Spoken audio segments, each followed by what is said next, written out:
I'm bored, Watson. I'm bored. 3 days now, and I've done everything here at home. My files are up to date, my correspondence is in order, and I've got nothing to occupy my mind. I could suggest that you clean the room up a bit. It's a real mess. You know, Mrs. Hudson can't deal with it all. I managed to find everything that I want. Oh, if only this weather would improve. Yes, well, you know what November is like. It's always foggy. It's never quite as bad as this. Real peace super. You know, Watson, if I were a criminal and not the best detective in Europe, I consider this an ideal time to commit a crime. A man could get away with murder in this weather. He really could.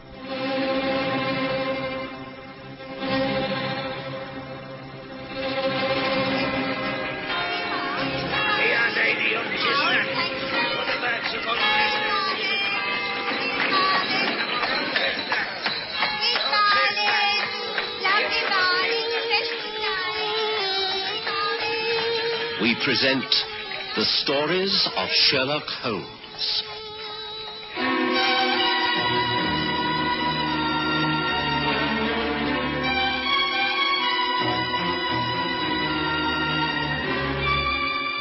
Tonight, the man who came in from the fog.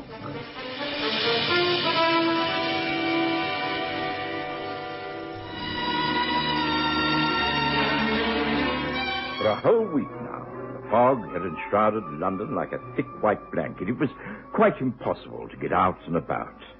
In these circumstances, Sherlock Holmes was not an easy person to share rooms with. Oh, quite extraordinary, Watson. Even the newspapers have little to report. Oh, wait a minute. There is something here.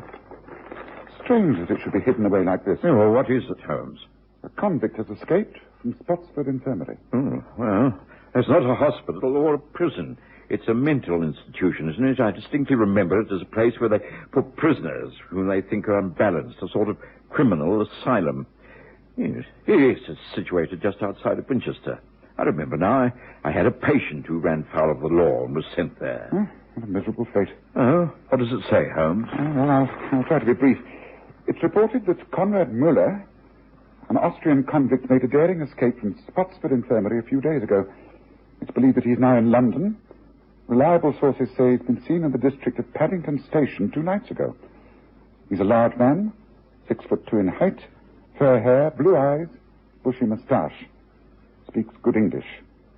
He's reported to be dangerous, and anyone seeing this man is requested to report his whereabouts to the nearest police station. Well, doesn't it say what he was convicted for, or how long the sentence was? No, that's all. Curious.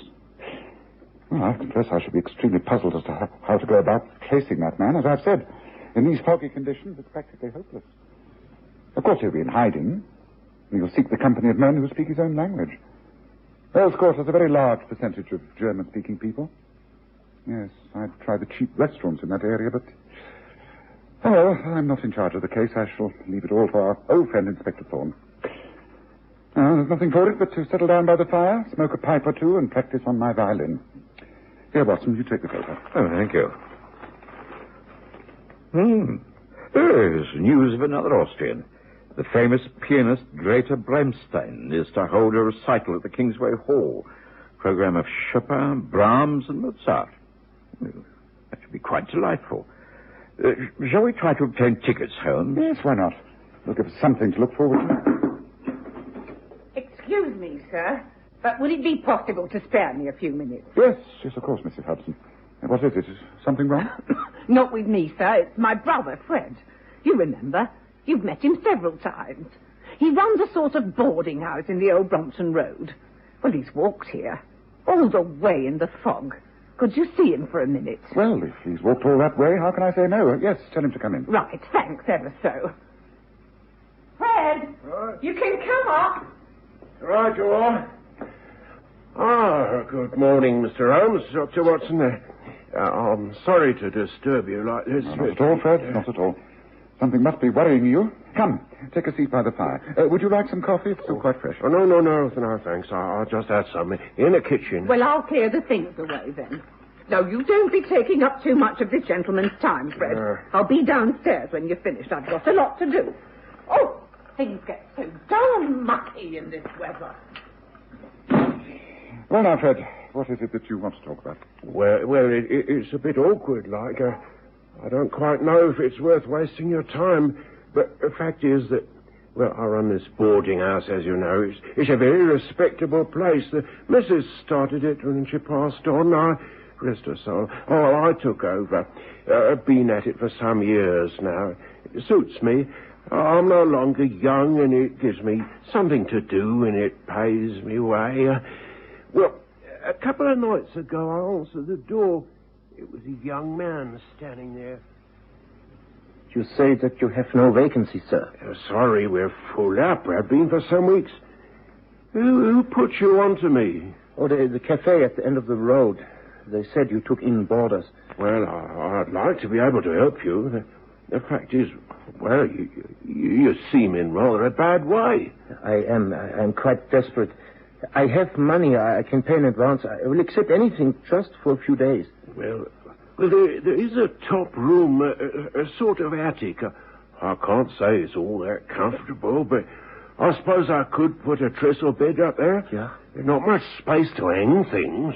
Well, I have very little. Just this one suitcase and my violin. That is all my luggage. Ah, a musician, are you? Yeah, that is correct. When I can get an engagement. Please do consider renting me that attic room. Well, look, come through to the back parlour, have a cup of tea with me, the kettle's on. Then, if you'd like to take a deco at the attic, come along, this way. Thank you very much. You are very kind. As I say, the attic's small, but it's clean enough. It won't let in the rain. We'll have to give you plenty of blankets. That's all. In here. Oh, Laura. You're ready getting the tea, are you? Good girl. This is our star boarder, Laura Knight. She gives me a hand all the time. Real treasure she is. Laura, this is... Oh, I don't think you gave me your name, did you, young fella? Oh, it is Karl Mannheim. Karl Hans Mannheim. I'm very pleased to meet you, Miss Knight. Do come in and have some tea. I have chairs there by the fire. Thank you. Should be ready any minute. Carl's looking for a place to lay his head for a bit, Laura. I've told him that we're full up, but I'm going to take a look at the attic, see if we can't fix him a bed up there. Just temporary, like. Well, if I can help in any way. Oh, no. Just you stay here and give him some tea and toast, and I'll trot on up and see what can be done. Might have to ask you to give me a hand with the bed, Carl, but... Oh, yeah. In this weather, you simply can't stay out in the streets, can you? It shan't be all that long. Just make yourself at home. Well, now, Mr. Holmes, I just left them there and went about my business, but I had a strange feeling, a premonition, I suppose you could call it. It was as though those two young people had met each other before. Oh, I can't explain it. Anyway, to cut a long story short, that this fellow Carl took the attic room and everything seemed fine. Other boarders don't take much notice of him, perhaps on account of him being a foreigner. But then I happened to pick up a newspaper where I read about this fellow's escape from a loony bin. It's very odd, but you see, the description of the man from Spotswood Infirmary and this Austrian bloke, well, they fit. Carl is large and blonde, blue eyes. Well, I don't know. Perhaps I shouldn't be thinking this, but it worries me. Yes, I suspected you to say something like this. Tell me, is there no other means of identifying this man? Well, not that I can tell. You see, he's paid up money in advance. He's quiet and well-behaved. I really have no complaints, but, well, if he is this bloke Conrad Muller, the escaped convict, well, I don't want him living in my house, and I don't want him hanging around a nice girl like Laura Knight. Now, what do you think I should do? I think you should leave the matter in my hands. Now go home and carry on as though you had no suspicions. I'll see to the rest. That's a promise. Holmes appeared not to let Fred's visit disturb him at all, but it did give him something to think about. He relaxed in his comfortable chair with his favourite pipe, unlit, clenched between his teeth, when Inspector Thorne of Scotland Yard was shown in. Thorne was obviously upset and came straight to the point. We almost got him, Holmes. Split-second timing. If it hadn't been for this blasted fog, we should have got him. I take it that you're talking about the escaped convict, Conrad Muller, That's right. We had a tip-off from the Boltons near Earl's Court. A foreigner answering to Muller's description was acting very furtively. I got some men down there, and the fellow made a dash for it. One of our fellows caught up with him. He picked a brick out of the gutter and clobbered him over the head. Blood all over the place.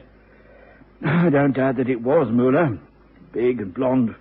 So near and yet so far, eh? Bolton's pub. That's Earl's Court, isn't it? That's right. Well, at least you know that he is in London and in that area. Yes. But he must know now that we're on to him, so he'll be extra careful. You got any ideas, Mr. Holmes? Oh, not at the moment, Thorne. There's not enough data. I cannot work without facts. I do not go on vague impressions. I've told Watson that the area I should search would be that of Earl's Court on the Old Brompton Road. You know that is where this man must be hiding. Now, get your men down there and hope for the best. That's all I can advise at the moment. Sherlock Holmes never worked on instinct, but lots of people do. Women more than men. And one woman who realized that things were not as they appeared was Laura Knight, Fred's favorite boarder. Oh, Laura, what are you doing in my room? Oh, I came to put this stone hot water bottle in your bed, Carl. You've been out all evening. I was worried about you. I have been working, playing violin. I got a job for the night at a restaurant. Is that the truth? Carl, you need a friend, don't you? I know you do, and there is something wrong, dreadfully wrong. Oh, won't you tell me what it is, Carl? Won't you tell me everything? The fog lifted slightly overnight. It was still bitterly cold, but traffic managed to quicken, and I was able to make my morning calls. When I returned, about midday, I found Sherlock Holmes hard at work. His desk was covered with papers, journals, and timetables.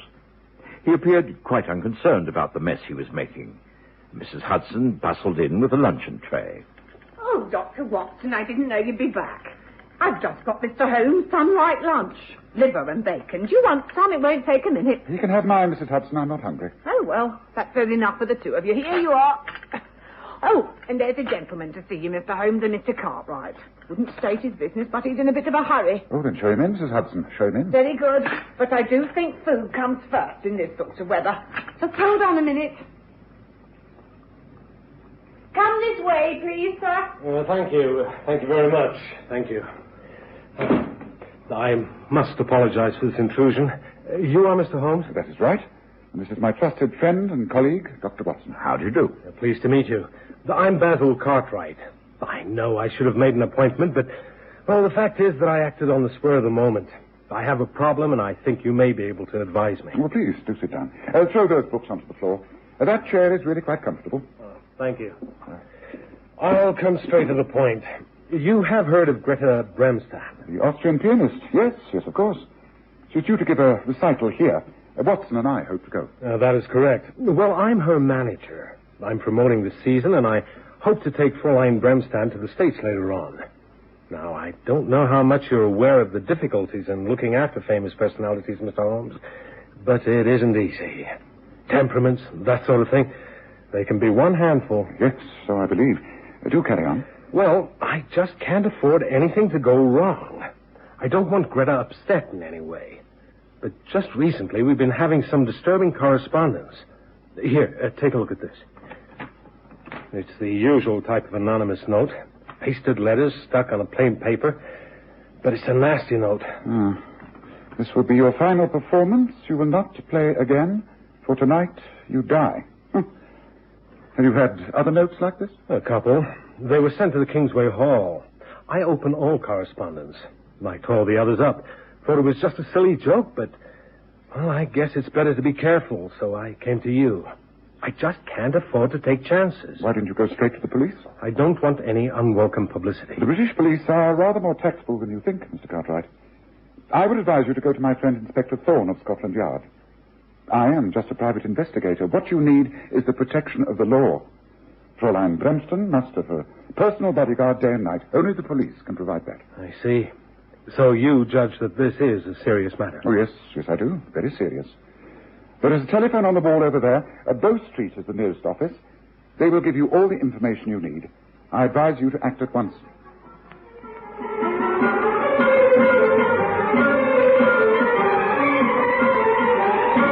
Holmes never ceased to surprise me. The moment Cartwright had made his call, Holmes ushered him out of our rooms and then began to dress in his warmest things. He urged me to join him, and we were lucky enough to get a hansom at the street corner. I guessed where we were going, to the boarding house at Old Brompton Road. But Fred Smith was out, and it was Laura Knight who answered the door. Sorry, but Mr. Smith's out at the moment. I can't say when he'll be back. Well, we are friends of his, you see. We wanted to know if there were any vacancies.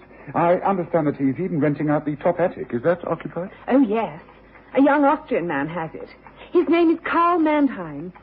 Well, he isn't here at the moment either. Oh, I see. Well, thank you. There's no message. Good day. Good day to you. Oh, really, Holmes, what an abortive visit. Was it really necessary to drag me all the way down here in this weather just for this? Things are considerably more complicated than I thought, Watson. Oh? It's necessary that I get into this house. I observe there's an iron fire escape at the east side of the block. But just step back, Watson. The front door, it's open. Look, Holmes. Isn't it the young woman Laura? And keep back by the railings, Watson. Right. She's looking around. And, yes, someone is coming out. A large fellow. Carrying a barn case. Well, Holmes, that must be him. Yes, follow him, Watson. I doubt if you'll take a cab. Don't attempt to stop him. Just get as near to him as you can and observe everything that he does. Well, now is my chance to get into the house. Now, hurry, Watson, hurry.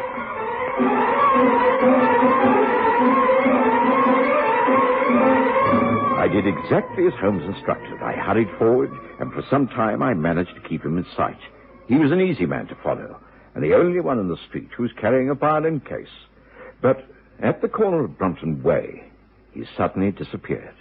I couldn't be sure if he had taken a horse bus or vanished down a side street, but I lost him. I wandered around hopelessly and then realized that I'd failed once again. I returned to Baker Street. When Holmes came home, I fully expected him to be annoyed with me, but he wasn't. It's of no real consequence, Watson. I could hardly have expected you to give up the rest of your day tramping about in the fog, but did you get a good look at the man? Oh, not really, just his size. Well, he was all muffled up, hat, scarf, thick cape, but well, he didn't behave in the ordinary manner, Holmes. It was as though he knew he was being followed. He kept glancing over his shoulder. Holmes, I know I'm just guessing, but I'm sure this is the wanted man. I'm sure this is Conrad Muller. Are you, Watson? Well, you have your theories, and I have mine. But about one thing I'm sure we agree. We shall both enjoy the recital at the Kingsway Hall this evening. Yes, I have tickets, and it'll be very entertaining. I'm sure of that. I have never been able to understand the strange changes of moods which Holmes often indulged in. But I knew better than to question him. I finished all my work and was happy to join him at Kingsway Hall. There was a vast crowd outside. But, Holmes, there's a vast crowd here. We have our tickets. Why wait outside? Look, they're queuing right round to the stage door. Yes, I know, Watson. That's what I'm interested in. Yes. Listen. Yes, that's what I wanted to know. See, Watson? See? What, the busker entertaining the queue? Oh, Holmes, you don't think... Everything will be all right now until after the performance. Patience, Watson, patience. Come, we shall go inside and enjoy ourselves.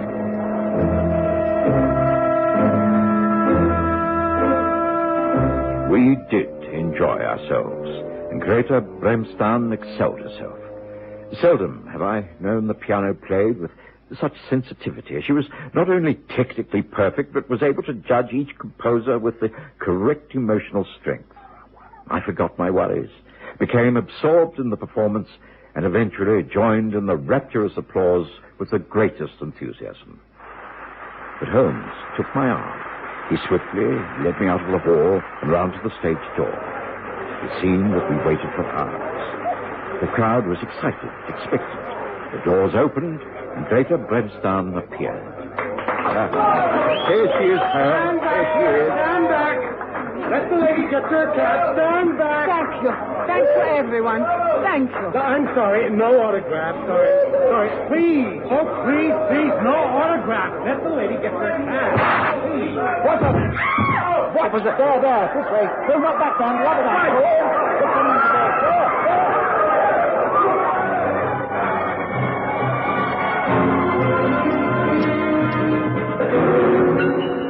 All was utter confusion. No one knew what was happening. There was a pistol shot and screams. The crowd panicked. Greater Bremstown, near fainting, was bustled into a waiting four-wheeler. I lost Holmes in the sudden confusion. Inspector Thorne and plainclothesmen tried to control the mob, but it was a long time before it all died away and the remainder of the crowd dispersed in an orderly fashion. It was then that Holmes appeared from the mist. I'm Watson. The tragedy has been averted. There's still much to do. I have a hansom cab waiting. The end of the story must be back at the boarding house in Old Brompton Street. Come.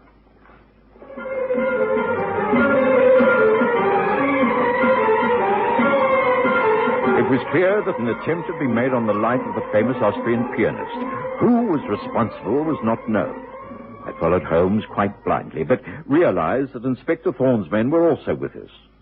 When we reached the house, Fred Smith seemed quite bemused. But everyone's asleep, Mr. Holmes, forced asleep. There was a deal of trouble a little earlier, but nothing to bother about. The man Carl Mannheim and Laura Knight, they are in their rooms? Yeah, I suppose so. Look, I don't want no trouble. You won't get any. Just do as I say. Now, let's go up to the top attic. You understand? I promise you there will be no trouble. Carl, is everything going to be all right? Yes, no need to worry. Oh, I'm so sorry. I have tried to help. You have been wonderful to me, Laura. I shall never be able to repay you. Oh, you don't have even to think about it. But how is it that you knew? You guessed, didn't you? I think so.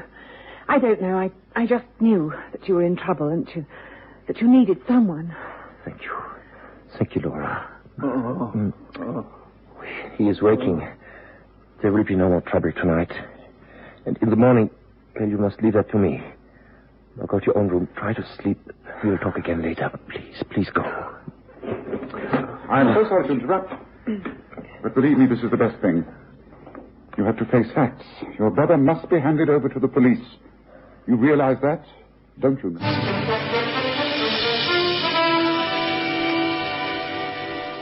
Inspector Thorne and his men came in quietly and took Karl Muller, for that was his right name, and his brother Conrad, away. Holmes managed to calm Laura Knight and assured Fred Smith that his boarding house would be kept out of the news. Later, back in our rooms in front of the fire, he explained. You see, Watson, that I had an idea that the two Austrian cases were linked together. I knew they were connected in some way, and so I investigated both. In the case of Carl, I established that he couldn't have been the escaped convict. He had a bushy moustache, for one thing. Yes, for Holmes, so did Conrad. That was the description that was given of the man. Quite so. But a guilty man on the run would make shaving off his moustache the very first thing to do. Carl didn't, and his twin brother did. I knew I was right from the moment I got up that fire escape and into the attic room. There were papers there that showed that Carl had come from Austria before his brother Conrad escaped from that infirmary. So he couldn't have been the man we wanted. But his real name was Muller and not Mannheim. The inference was clear. But why did he journey to England? Because he had a twin brother, and because he knew Fräulein Greta Bremston was about to perform here. You see, it all fits. Every little link. You'll find that many years ago, Greta Bremston was engaged to be married to Conrad Muller. She left him because of her career. At least, that's what the embittered, neurotic man thought. He had brain fever. He came to England and drifted into a world of crime. Somehow he heard of Greta's visit to this country. He escaped and set out to gain revenge on the woman he thought had ruined his life.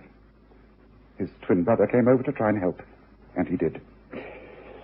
Well, thank goodness that no one has been hurt by all this. Perhaps some good may come out of it. Laura Knight may help.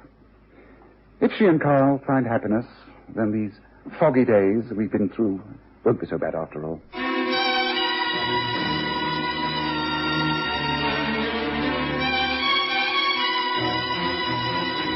Listen again next Sunday to The Stories of Sherlock Holmes, with Graham Armitage's Holmes and Kerry Jordan as Dr. Watson.